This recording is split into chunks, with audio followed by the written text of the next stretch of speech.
اللہ سبحانہ و تعالیٰ کے وجود پر کل گفتگو ہوئی، کیونکہ آیت میں 7 چیزوں پر ایمان لانے کا ذکر کیا گیا۔ اللہ پر ایمان لانا جیسا ایمان مفصل میں ذکر کیا گیا، آمنت باللہ و ملائکتہ و کتبہ و رسلہ والیوم الآخر والقدر خیرہ و شرہ من اللہ تعالی والبعث بعد الموت۔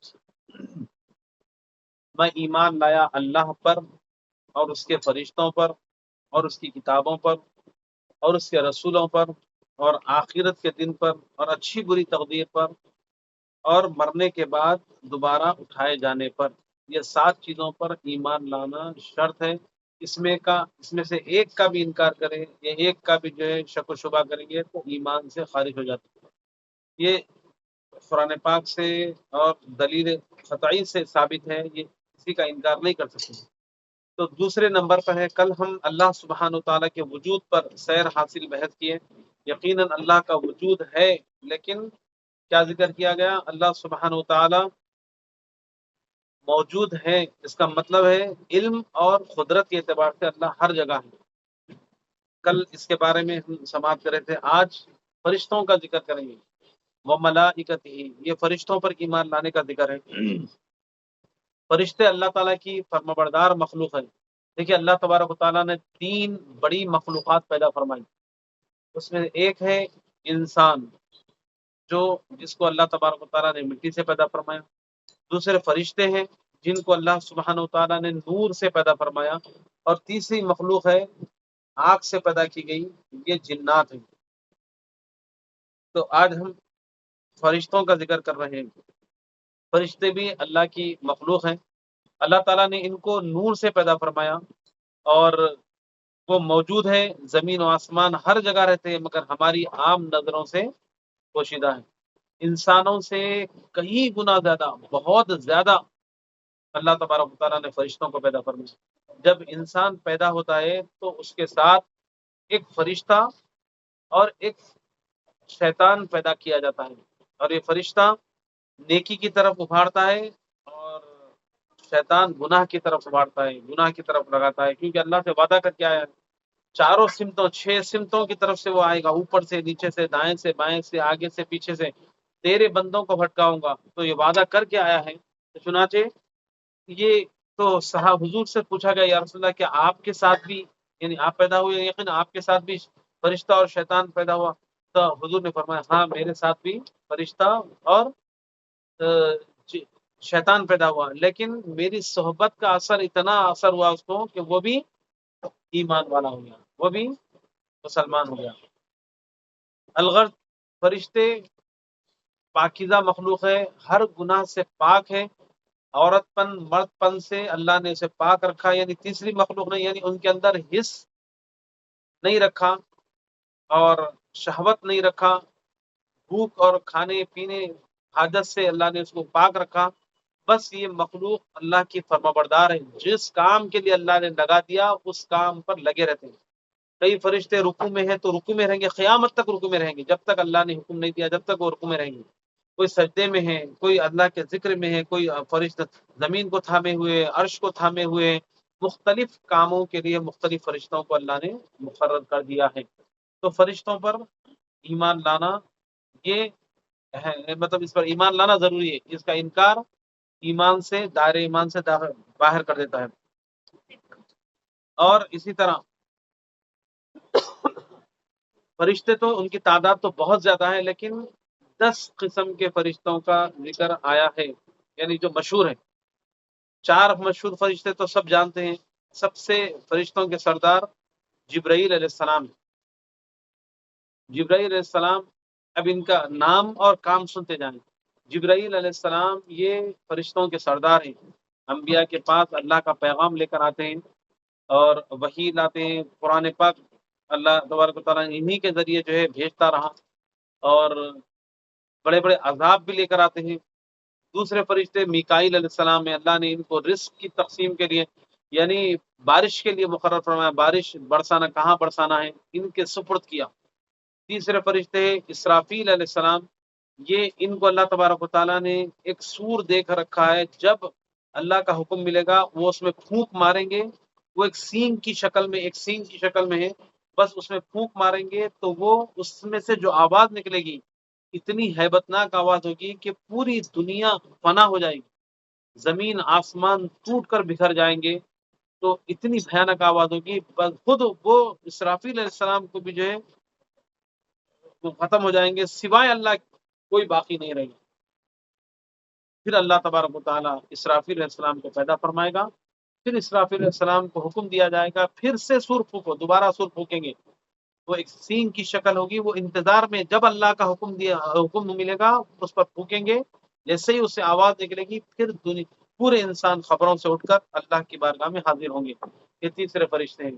چوتھے فرشتے اسرائیل علیہ السلام، یہ ملک الموت ان کو کہتے ہیں، ہر انسان سے ان کی ملاقات ہوگی، موت کے قریب وہ آئیں گے اور جسم سے روح نکالنے کے، اگر نیکوکار بندہ رہے گا تو اس کی روح اتنی آسانی سے نکالیں گے جیسے مسکے سے بال نکالے جاتے ہیں، اس طرح اس آسانی سے نکال لیں گے۔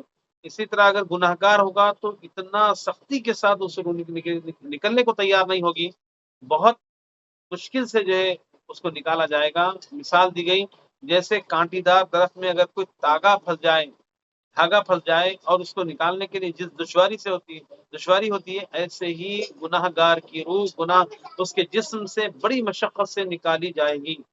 تو اس طرح یہ چار مشہور فرشتے ہو گئے۔ پھر اس کے بعد دو فرشتے، ایک تو ساتھ پیدا ہوئے، دو فرشتے کرامن کاتبین، ہمارے اچھے اور برے اعمال لکھ رہے ہیں، مسلسل لکھ رہے ہیں، گویا کہ ہمارا ایک ڈیٹا اللہ تبارک و تعالیٰ تیار کر رہا ہے۔ کل قیامت کے دن جس طرح بندہ دنیا میں یعنی شرف زبانی کے ذریعے بات کا انکار کرتا اور زیادہ زبان کا استعمال کر یعنی حق پرست کو خاموش بٹھا دیتا ہے، جس طرح یہاں پر آدمی ہوشیار اپنے آپ کو کہتا ہے اور پولیس کو اور دیگر جو ہے کورٹ وغیرہ کو مینج کر حالانکہ برائی پر ہوتا ہے، خطا پر ہوتا ہے، لیکن شرف زبانی کے ذریعے اور اپنے اثر رسوخ کے ذریعے اپنی بات منوا لیتا ہے اور دنیا کے فیصلوں میں کامیاب ہو جاتا ہے، لیکن کل قیامت کے دن کامیاب نہیں ہو سکے گا۔ اللہ سبحانہ و تعالیٰ فیصلہ کرنے والا ہوگا، کوئی کتنا بھی شرف زبان ہو، کوئی کہ اس کا ایک ایک حرکت کو ضبط تحریر کیا جا رہا ہے، ایک ایک حرکت کو، حیت کو جو ہے یعنی اس کو جو ہے کیپچر کیا جا رہا ہے، کل قیامت کے دن اس کا سارا ڈیٹا سامنے کھول دیا جائے گا، کیونکہ جس طرح انسان دنیا میں بھی جھٹلاتا ہے، کل قیامت کے دن میں جھٹلانے کی کوشش کرے گا تو اللہ منہ کو بند کر دیں گے اس کی، اور اس کے بعد منہ کو بند کر دیا جائے گا، اس کے اعضا پوچھیں گے، اعضا جواب دیں گے، ہاتھ بولے گا، آنکھ بولیں گے، کان بولیں گے۔ قرآن میں اللہ نے ارشاد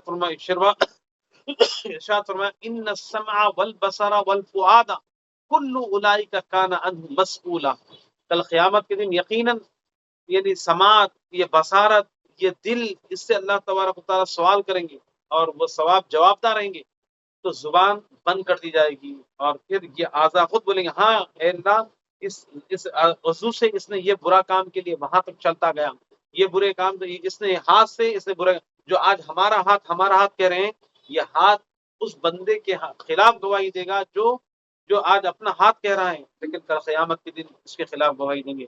تو کرامن کاتبین جو دو فرشتے ہیں بندوں کے اعمال لکھ رہے ہیں اور سارا اس کا نام اعمال ایک کتاب کی شکل میں جو ہے وہ جمع کر رہے ہیں، قیامت کے دن اس کے ہاتھ میں اگر وہ اعمال اچھے ہوں گے تو اس کے ہاتھ میں وہ پکڑا دیا جائے گا، اگر برے ہوں گے تو بائیں ہاتھ سے پیچھے پکڑایا جائے گا اور جو ہے جہنم میں ڈھکل دیا جائے گا۔ پھر اور دو فرشتے، ایک اور فرشتے ہیں جو خبر میں آئیں گے، منکر نکیرین جسے کہتے ہیں، خبر میں آ کر سوال کریں گے، من ربک کا، ما دینک کا، من نبیک کا، تمہارا رب کون ہے، تمہارے رسول کون ہے، اور تمہارے نبی کون ہے، تمہارا دین کیا ہے، یہ سوالات کرنے کے لیے فرشتے آئیں گے، اس کو کہتے ہیں منکر نکیر۔ اور دو فرشتے جس کا ذکر جو احادیث میں ذکر کیا گیا، ایک فرشتے جنت کے جن کا نام ہے رضوان، جو جنت کے سارے جنت کے فرشتوں کے نگرانکار ہوں گے، اور دوسرے اور ایک 10ویں جو فرشتے ہیں وہ ہیں مالک، جہنم کے داروغہ ہیں۔ یہ 10 فرشتے ہیں جو مشہور ہیں۔ اس کے علاوہ انسانوں سے کہیں گنا زیادہ فرشتے ہیں۔ اللہ نے یعنی ان کو جو ہے نفس نہیں دیا، بس جو اللہ نے حکم دیا وہ کرتے رہتے ہیں، بس ہم اس پر ایمان لاتے ہیں۔ وہ دکھائی نہیں دیتے لیکن موجود ہیں۔ حدیث پاک میں ذکر کیا گیا جہاں اللہ اس کے رسول کا ذکر ہوتا ہے وہاں رحمت کے فرشتے اتر جاتے ہیں اور اس وقت تک ٹھہرے رہتے ہیں جب تک وہ محفل چلتی رہتی ہے۔ اب جب محفل کا اختتام ہوتا ہے تو اس محفل میں جتنے لوگ شریک ہیں ان سب کی مغفرت کی دعا کر کے رخصت ہوتے ہیں۔ پھر جب اللہ کی بارگاہ میں جاتے ہیں تو کہاں سے آ رہے ہیں؟ اللہ فلاں بندوں کی فلاں تیرا ذکر ہو رہا تھا وہاں تھے ہم لوگ۔ تو اللہ سبحانہ تبارک و تعالیٰ ان سے سوال کرے گا کیا کیا مانگ رہے تھے بندے؟ اللہ تیری جنت طلب کر رہے تھے۔ تو اللہ تعالیٰ سوال کرے گا اے فرشتے، اللہ تعالیٰ تو عالم الغیب ہر چیز جانتا ہے، کیا یہ بندے میری جنت دیکھے؟ اللہ ظاہر ہے نہیں دیکھے یہ لوگ، اگر یہ دیکھ لیتے تو ان کی کیفیت کیا ہوتی؟ اللہ تیری حسین جنت کو اگر دیکھ لیتے تو ان کی کیفیت یعنی یہ مانگنے میں اور مبالغہ کرتے اور زیادہ زیادہ عبادت کرتے، تیری عبادت میں مصروف ہو جاتے اور زیادہ مانگتے۔ پھر پوچھا اے فرشتوں یہ کیا کیا کس چیز سے پناہ مانگ رہے تھے؟ تو فرشتے عرض کرتے ہیں کہ مولا یہ تیری جہنم سے پناہ مانگ رہے تھے، یہ تیری جہنم سے خوف زدہ تھے۔ تو فرشتوں سے سوال کیا گیا ہے فرشتوں کیا یہ جہنم کو دیکھیں، اس کی ہولناکیوں کو دیکھیں، اس کے آگ کو دیکھیں، اس کے جو یعنی اس کے تکلیف دینے والی چیزوں کو دیکھیں؟ تو فرشتوں نے کہا ہرگز نہیں، یہ نہیں دیکھیں، اگر یہ دیکھ لیتے تو ان کی کیا کیفیت ہوتی؟ تو فرشتے عرض کرتے ہیں کہ مولا اور تجھ سے زیادہ پناہ طلب کرتے ہیں اور گڑگڑاتے اور زیادہ روتے، یہ تیری بھیانک جہنم کو دیکھ لیتے ہیں۔ تو اے فرشتوں تم گواہ ہو جاؤ میں نے ان کی بخشش فرما دی۔ اللہ اکبر، سبحان اللہ۔ اللہ سبحانہ و تعالیٰ فرشتوں کو گواہ بناتا ہے، بنا کر ان لوگوں کے لیے جو درد رکھتے ہیں۔ آج بے خوفی کی زندگی نظر آتی ہے، لوگ یعنی جو ہے دین بیدار انسان نظر آتے ہیں، دین سے بہت دور دور تک واسطہ نہیں ہے۔ یاد رکھیں زندگی کی حقیقت یہ ہے، اللہ سبحانہ و تعالیٰ نے اس قرآن پاک میں صاف لفظوں میں فرمایا کہ انسان کے پیدا کرنے کا مقصد عبادت ہے۔ بس انسان کو اللہ نے صرف جو ہے عبادت کے لیے پیدا کیا ہے، اور اگر عبادت اگر نہیں کرتا ہے، اللہ کی ذکر نہیں کرتا ہے تو یقیناً یہ بے مقصد زندگی گزار رہا ہے۔ اللہ تبارک و تعالیٰ انسان کو پیدا اس لیے کیا کہ تاکہ وہ عبادت کرے۔ عبادت اگر نہیں کر رہا ہے، جیسے فین لگایا گیا ہے، فین کیوں لگاتے ہیں؟ ہوا آنے کے لیے۔ گاڑی کیوں خریدی جاتی ہے؟ تاکہ وہ ہم کو جو ہے منزل تک پہنچائے۔ گاڑی تو ہے، ساری چیزیں ہیں، لیکن وہ چلتی نہیں ہے تو پھر اس کے بنانے کا مقصد فوت ہو گیا۔ فین ہے لیکن ہوا نہیں دیتا، اس کے بنانے کا مقصد فوت ہو گیا۔ اسی طرح انسان کو اللہ نے پیدا فرمایا تو اس لیے کہ وہ عبادت کرے۔ اگر عبادت نہیں کرتا، اللہ کی وحدانیت کا اعلان نہیں کرتا، اللہ کے حکموں پر نہیں چلتا تو پھر اس کی زندگی بیکار ہو گئی۔ اللہ تبارک و تعالیٰ نے تو پیدا کیا تھا عبادت کے لیے، اگر عبادت نہیں کرتا تو پھر جو ہے بے مقصد زندگی گزارنا۔ یاد رکھے اللہ نے ابس ہم کو پیدا نہیں فرمایا، ایک با مقصد زندگی گزارنے کا اللہ نے ہم کو حکم دیا، اور پھر پیارے آقا علیہ الصلوۃ والسلام کو بھیج کر فرمایا کہ یہ جیسے کرتے ہیں ویسے کرو۔ ما آتاکم الرسول فخذوہ وما نہاکم عنہ فانتہوا، جو نبی دے لے لو اور جس بات سے منع کرے چھوڑ دو، اسی میں ہماری کامیابی کامرانی ہے۔ جتنا نبی سے تعلق مضبوط رہے گا اتنا ہی ہماری زندگی کامیاب رہے گی۔ پیارے آقا علیہ الصلوۃ والسلام سے جڑ جانا، صحابہ کرام کا عشق کیسا تھا، وارفتگی کیسی تھی، فدائیت کیسی تھی، تو جو حضور فرماتے وہ ایکسیپٹ کر لیتے۔ آپ نے پہلے دن سماعت کیا، صحابہ کا اطاعت رسول کا جذبہ کیسا تھا، جو حکم فرماتے فوراً عمل پیرا ہو جاتے۔ تو یہ جذبہ آج ہمارے اندر ہونا ضروری ہے، اپنی اولادوں میں، ہمارے بچوں میں، اسی طرح بڑوں عورتوں میں، یعنی ان کے اندر ایمانی جذبہ پیدا ہو۔ اسی طرح دوسرا جو اہم پیغام تھا یہ فرشتوں پر ایمان لائے، یعنی وہ جیسے ہمیں دکھائی نہیں دیتے لیکن وہ ہم کو دیکھ رہے ہیں، اور اتنا اللہ تبارک و تعالیٰ نے اتنی لطیف ان کا جسم رکھا، اتنا جو ہے وہ آن کی آن میں آسمانوں پر جل جاتے ہیں، پھر آن کی آن میں زمین پر آ جاتے ہیں۔ اللہ نے جو حکم دیا اس کو سر انجام دینا ہی ان کا مقصد رہتا ہے۔ تو یہ فرشتے دیکھیے، فرشتوں سے بھی بلند مقام اللہ نے انسان کو عطا فرمایا، اسی لیے کیونکہ انسان کو نفس دیا گیا۔ نفس یہ جو ہے نا اندر کا یہ نفس برائی کی طرف لے جاتا ہے، اور جیسا کہ آپ نے سماعت کیا کہ انسان کے بچہ پیدا ہوتے ہی ایک فرشتہ اس کے ساتھ پیدا ہوتا ہے، ایک شیطان پیدا ہوتا ہے۔ شیطان برائی کی طرف لے جاتا ہے اور فرشتہ نیکی کی ترغیب دیتا ہے۔ جب آدمی کبھی کوئی غلطی کر گیا تو اس کے اندر ایک ضمیر افسوس ہوتا ہے، ایسا نہیں کرنا تھا، ایسا نہیں کرنا تھا۔ یہ ضمیر کی آواز ہے، فرشتہ اسے احساس کراتا ہے کہ تم کو یہ نہیں بولنا تھا، تم کو یہ نہیں کرنا تھا۔ فرشتہ مسلسل نیکی کی دعوت دیتا رہتا ہے، نیکی کی طرف راغب کرتا ہے۔ لیکن شیطان ارے ہوتا رہتا ہے، سبچ کر رہے ہیں، ایسا کون نہیں کر رہے ہیں، سب سبچ کر رہے ہیں، گناہ کی طرف راغب کرتا ہے، شیطان گناہوں کی طرف لے جاتا ہے۔ لہذا آدمی اگر فرشتے کی بات سنتا ہے، نیکی کے کام کرتا ہے، تو وہ فرشتوں سے بھی بلند مقام اللہ اسے عطا کرے گا۔ اور فرشتے کی بات نہیں سنتا، اگر دیکھو یعنی اس کے شیطان کی بات سنتا ہے، تو پھر قرآن پاک میں اعلان کیا گیا انہم الا کالانعام بل ہم اضل، تو یہ انسان جانور چوپایوں سے بھی بدتر ہیں جو شیطان کی بات سنتا ہے۔ تو دیکھیے دونوں مخلوق سے بھی بلند مقام اللہ نے عطا فرمائے انسان کو۔ تین مخلوق بڑی ہے، ایک فرشتوں کی مخلوق ہے، ایک شیطان کی مخلوق ہے، شیطان ایک مخلوق ہے، انسان ایک مخلوق ہے۔ ان تینوں میں سب سے بلند مقام اللہ نے انسان کو عطا کیا کب؟ جب وہ فرشتوں کی بات، اللہ کی بات سنے، رسول کی بات سنے، فرشتہ صفت بن جاتا ہے۔ اسی لیے اللہ نے فرشتوں سے سجدہ کروایا عام آدم علیہ السلام۔ اگر وہ صفت اچھی یعنی اللہ اس کے رسول کی اطاعت کرے گا تو فرشتے اس کی اطاعت کریں گے، اس کے لیے سجدہ کر دیے گئے، اور فرشتوں سے بھی بلند مقام اسے دیا جائے گا۔ اور اگر فرشتوں یعنی نیکوکار نہیں ہوگا تو پھر وہ چوپائے جو جانور ہے اس سے بھی بدتر اس کا مقام دیا جائے گا، یعنی اس کو حقیر سمجھا جائے گا۔ تو چنانچہ اللہ تبارک و تعالیٰ نے نفس بھی دیا، شیطان بھی ساتھ ہے، فرشتہ بھی ساتھ ہے۔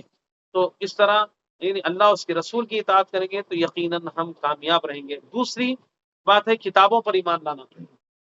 کتاب فرشتوں کے متعلق آپ نے سماعت فرمایا، اور فرشتے اللہ کی مخلوق ہیں، کھانے پینے سے پاک ہے، شادی بیاہ سے پاک ہے، اولاد سے پاک ہے، اور تھکن سے پاک ہے۔ اللہ جو حکم دیتا ہے قیامت تک وہ کرتے رہتے ہیں، اور اس طرح انسانوں سے کہیں گنا زیادہ تعداد میں ہے۔ اب تیسری بات وہ کتب ہی، اللہ کی کتابیں، وہ کتابوں پر ایمان لانا۔ دیکھیے اللہ سبحانہ و تعالیٰ کی بہت سے کتابیں ہیں۔ اللہ سبحانہ و تعالیٰ انسانوں کی ہدایت کے لیے جہاں نبیوں کو بھیجا وہاں کتابوں کو بھی بھیجا، کیونکہ انسان براہ راست اللہ کو نہیں دیکھ سکتا، اللہ کا کلام نہیں سن سکتا، اس لیے بعض انبیاء بھی اللہ کو نہیں دیکھ سکتے۔ موسیٰ علیہ السلام کو اللہ نے توفیق دیا، پیارے آقا علیہ السلام کو دیدار کی توفیق عطا فرمائی۔ تو اسی طرح ہر نبی کو یہ اعزاز نہیں ہے کہ وہ جو ہے اللہ کا کلام سن سکے، اس لیے کتابوں کو رکھا گیا۔ کتاب کے ذریعے میرا پیغام اپنے بندوں تک پہنچانے کے لیے اللہ نے کتاب کو ذریعہ بنایا، کتاب اور اس کو سمجھانے کے لیے رسولوں کا انتخاب کیا۔ تو تیسرا جو جس پر ایمان لانا ہے ہمیں، وہ کتابیں ہیں، اللہ کی کتابیں۔ کتابیں تو یہ تو بہت ہے، 104 کتابوں کا ذکر کیا گیا، جیسے ابراہیم علیہ السلام کے صحائف ہیں، لیکن ان 104 میں سے 4 بڑی کتابیں ہیں، تورات، زبور، انجیل، قرآن مجید۔ یہ 4 کتابیں بہت مشہور ہیں، بڑی ضخیم کتابیں ہیں۔ آج بھی جو ہے بائبل یعنی تورات، انجیل آج بھی جو ہے بڑے بڑے جو ہے کتب خانوں میں، لائبریریز میں موجود ہے، لیکن اس میں یعنی اللہ کا کلام، چونکہ اس میں وہ لوگ جو ہے خلط ملط کر دیے، اپنی طرف سے ملاوٹ کر دیے، اس میں ایڈ کر دی اپنی باتیں، اس لیے وہ پوری کی پوری اس پر بھروسہ نہیں کیا جا سکتا۔ لیکن قرآن کے بارے میں اللہ نے فرمایا ہم نے اس کو نازل کیا، ہم ہی حفاظت کرنے والے ہیں۔ قرآن قیامت تک زندہ معجزہ ہے، اس کی میں ہر شک و شبہ سے بالا تر یہ کتاب ہے۔ تو قرآن میں کوئی شک و شبہ نہیں ہے، اور اتنی پیاری کتاب ہے۔ ہر نبی کے ساتھ یعنی معجزات آئے ہر نبی کے ساتھ، لیکن ان کے ساتھ وہ رخصت ہو گیا، لیکن قرآن زندہ معجزہ ہے قیامت تک۔ پوری دنیا کو چیلنج کیا جا رہا ہے، اس جیسی کتاب کوئی لا نہیں سکتا، ایک آیت کوئی نہیں بنا سکتا، اور قیامت تک یہ اس میں کوئی خلط ملط نہیں کر سکتا، ملاوٹ نہیں کر سکتا۔ یہ اللہ کا کلام سچا کلام ہے، اور یہ کلام یقیناً یعنی اس میں لوگوں کے لیے ہدایت ہے، ہدایت کا سر چشمہ ہے۔ تورات حضرت موسیٰ علیہ السلام پر نازل کی گئی، زبور حضرت داؤد علیہ السلام پر اتاری گئی، اور انجیل جس کو بائبل بھی کہتے ہیں، وہ عیسیٰ علیہ السلام پر نازل کی گئی، اور قرآن مجید آپ کے اور میرے آقا محمد الرسول اللہ صلی اللہ علیہ وسلم پر اتاری گئی۔ دیکھیے دیگر کتابیں یعنی ایک بارگی میں اتار دی گئی، لیکن قرآن کریم 23 سال کی مدت میں مسلسل جیسے جیسے ضرورت پڑتی، کبھی کچھ آیتیں، کبھی کچھ سورے، کبھی جو ہے کچھ رکوع، اس طرح جو ہے اللہ تبارک و تعالیٰ مکمل 23 سال تک قرآن کو اتارتا رہا۔ قرآن شریف سب کتابوں سے افضل و اکمل اور آخری کتاب ہے، اس کے بعد کوئی پیغام اللہ کا آنے والا نہیں ہے۔ قرآن اللہ کی آخری کتاب ہے، محمد الرسول اللہ صلی اللہ علیہ وسلم اللہ کے آخری رسول ہے، دین اسلام یہ شریعت آخری شریعت ہے، اس کے بعد اب کوئی نیا دین نہیں آئے گا، اب آسمان سے کوئی کتاب نہیں آئے گی، قیامت تک قرآن ہی کا حکم چلتا رہے گا۔ اس وقت قرآن کے سوا دوسری کتابوں کا حکم نہیں رہا۔ بہت سی کتابیں آئی، دیکھیے قرآن پاک کے متعلق جو ہے احادیث میں ذکر کیا گیا کہ یہ ایسی کتاب ہے جس سے بہت سی قوم کو اللہ تعالیٰ اس کتاب کے ذریعے عروج اور بلندی عطا کرے گا، اور بہت سی قوموں کو اس کتاب کے ذریعے پستی اور زوال یعنی ان کی خاتمے کی طرف لے جائیں گے، کیونکہ اس پر کتاب پر عمل نہ کرنے کی وجہ سے وہ ہلاکت کا سبب بنیں گے۔ یہ قرآن ہے، اللہ کے رسول نے کیا فرمایا تھا، تم میں دو چیزیں چھوڑے جا رہا ہوں، ایک اللہ کا کلام، دوسرا میرا طریقہ، میری سنت، قرآن و حدیث۔ یہ دو ہدایت کے سرچشمے، جب تک اس پر ہم عمل پیرا رہیں گے خدا کی قسم گمراہ نہیں ہو سکتے، خدا کی قسم نہیں بھٹک سکتے۔ تو قرآن کے بارے میں فرمایا وَاعْتَصِمُوا بِحَبْلِ اللَّهِ جَمِيعًا وَلَا تَفَرَّقُوا، اللہ کی رسی کو مضبوطی سے تھام لو، یہ ایک سرا اللہ کے ہاتھ ہے، دوسرا سرا یہ قرآن پاک ہمارے پاس ہے۔ قرآن کو اگر بندہ تھام لے گا، قرآن کے مطابق زندگی گزارے گا، تو پھر اللہ سبحانہ قرآن کے مطابق زندگی گزارے گا تو وہ گمراہ نہیں ہو سکتا۔ چنانچہ اللہ کے رسول علیہ الصلوۃ والسلام قرآن پاک یہ ایسی کتاب ہے، اس کے ایسے عجائبات ہیں، یعنی دیکھیے قرآن پاک ایسی تو دنیا میں سب سے زیادہ پرنٹ ہونے والی کتاب، کوئی بھی دنیا کی کتاب، کتنے یعنی سبجیکٹ ہے دنیا میں، زولوجی ہے، باٹنی ہے، سائنس ہے، اسی طرح جو ہے میتھس ہے، کتنے سبجیکٹ آپ مل جائیں گے، لیکن قرآن کا 10واں حصہ بلکہ 1000واں حصہ بھی وہ کتابیں نہیں چھپتی جتنا قرآن چھپتا ہے۔ دنیا میں سب سے زیادہ چھپی جانے والی کتاب قرآن ہے، دنیا میں سب سے زیادہ پڑھی جانے والی کتاب قرآن ہے، دنیا میں سب سے زیادہ دنیا میں سب سے زیادہ یاد کرنے والے، قرآن کو بائی ہارٹ کرنے والے قرآن کے حافظ ملیں گے۔ اور اگر دیگر کتاب تورات، انجیل، زبور کو اگر دیکھیں گے تو اگر 1000 حافظ ہیں تو ایک حافظ بھی تورات اور انجیل کا نہیں ملے گا، تو 1000واں حصہ بھی یعنی 100 نہیں بتا رہا ہوں میں، 1000واں حصہ بھی کسی کتاب کا کوئی حافظ نہیں ملے گا۔ لیکن چھوٹے چھوٹے مسلمانوں کے بچے جو ہے، چھوٹے چھوٹے بچے قرآن کو یاد کر لیتے ہیں، اور قرآن اتنا پیارا کلام ہے۔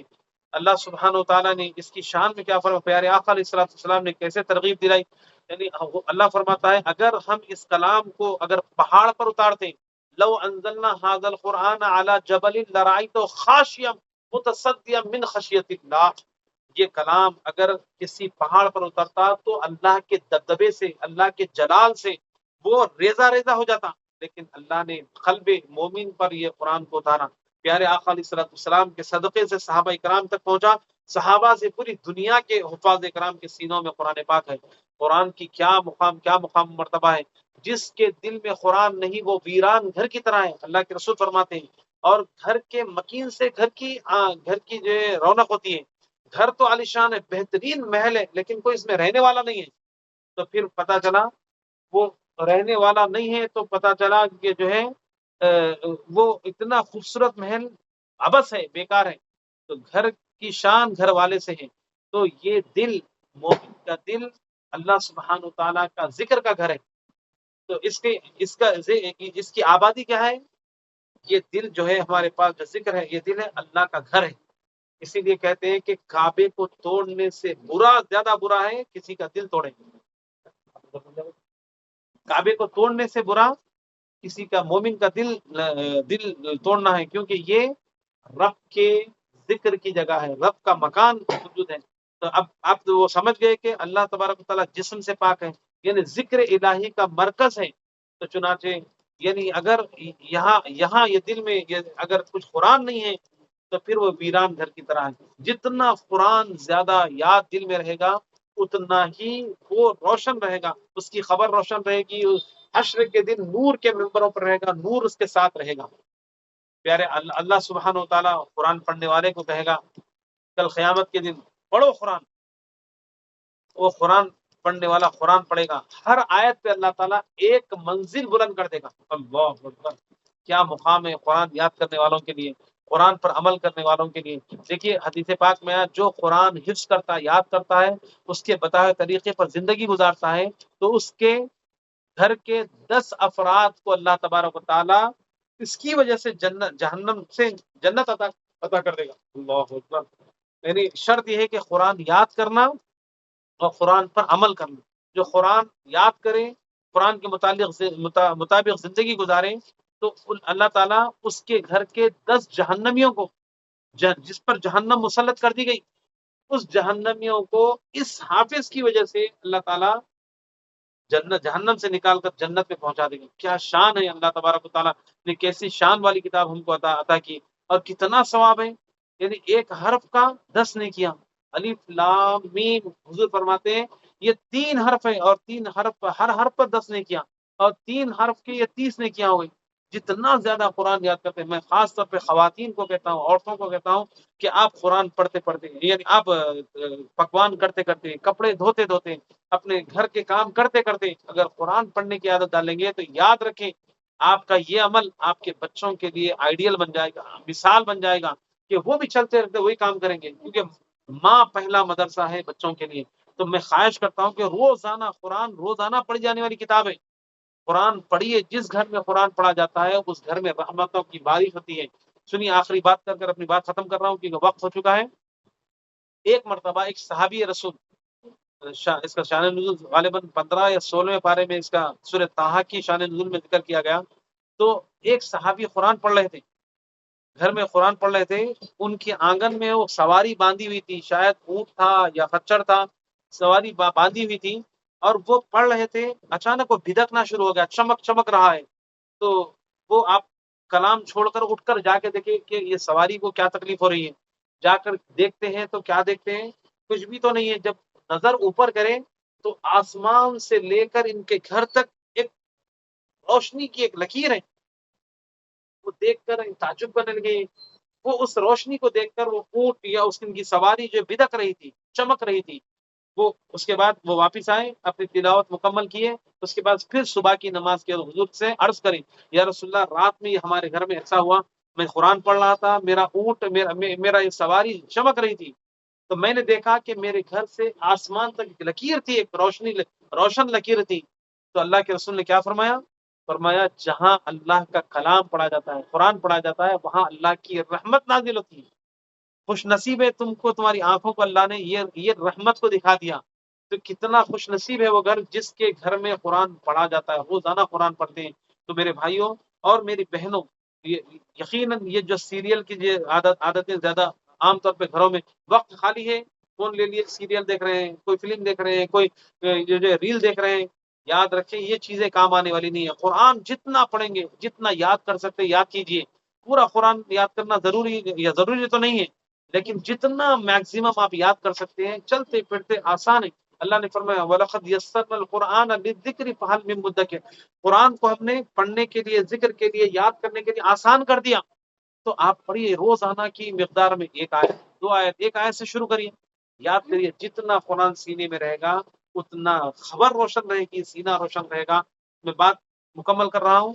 تو ماشاءاللہ قرآن کے بارے میں کل انشاءاللہ سیر حاصل بحث کریں گے۔ کل کی ٹاپک، کل بھی جو ہے قرآن کے بارے میں انشاءاللہ بیان کیا جائے گا۔ اللہ سے دعا کرتے ہیں کہ مولا کہنے سننے سے زیادہ عمل خیر کی توفیق عطا فرما، مولا ہر برائی سے ہماری حفاظت فرما، جب تک زندہ رکھ مولا، تیرے اور تیرے حبیب کا سچا وفادار بنا کر زندہ رکھ۔